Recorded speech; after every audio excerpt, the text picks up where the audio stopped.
I want to talk a little bit about growing coffee on an organic coffee farm.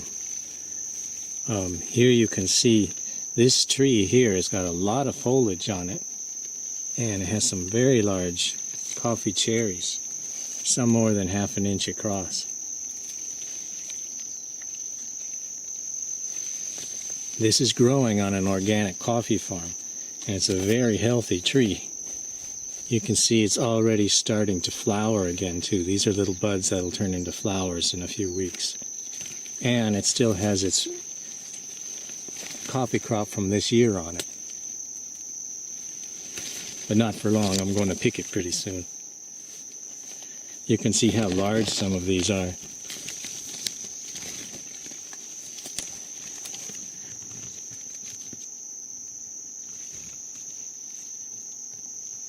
These are more than ½ an inch across, these coffee cherries.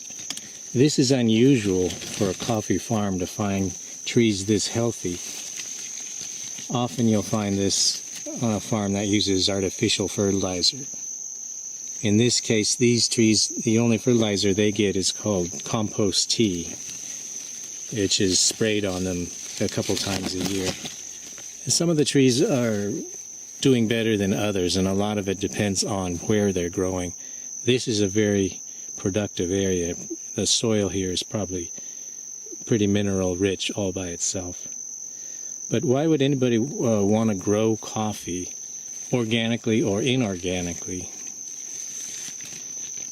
First of all, I'm going to show you this right here.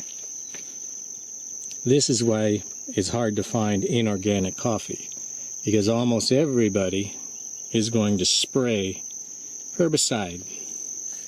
You are literally trying to grow a crop in a jungle environment when you're growing coffee. You can see there's a coffee tree right here, and one of its branches is way down, right over here. And there's another coffee tree right there, and you can't even find them, because this obnoxious vine here called Desmodium is completely covering it.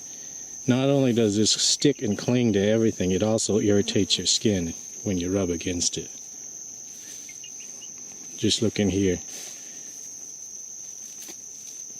The coffee's buried. So it makes harvesting a lot harder when you're dealing with weeds and pests like this. There's a coffee tree right there. And look, it's buried. So in this kind of environment, people want to use herbicide most of the time. This farm does not use herbicide and uses only natural fertilizer like compost tea, organic approved fertilizer. But you can see the result is a monster amount of maintenance. So organic coffee is definitely going to cost more. And when you take it to the mill, you get a little bit more money. However, it's about 10 times the effort. And shortly I will take us over to another farm nearby that is inorganic, a farm that sprays herbicide and uses artificial fertilizer, and we can see the difference.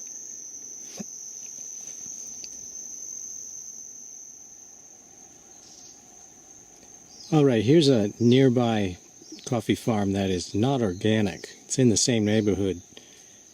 And you can see, first of all, you can see that there are no weeds at all growing underneath the trees. And that's because of all the herbicide that's used.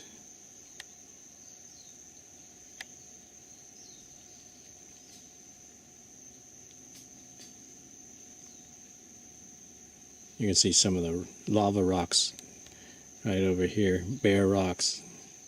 It's almost like a moonscape.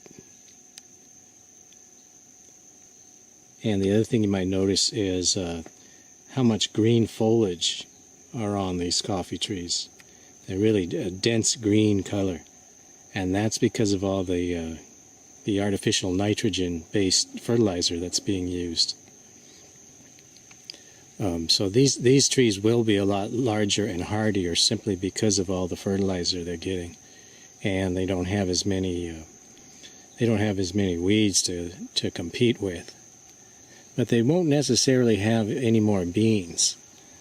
That's an interesting thing, is sometimes even a little scrawny, undernourished coffee tree sometimes will have a lot of beans on them.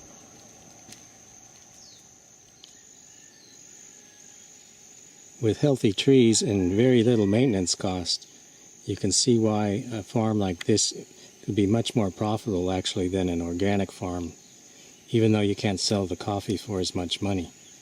The maintenance costs are so much less that almost all the coffee sold in the world today is not organic.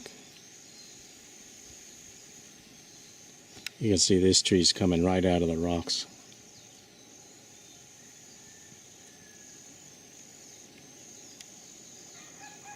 So that's organic coffee versus inorganic coffee.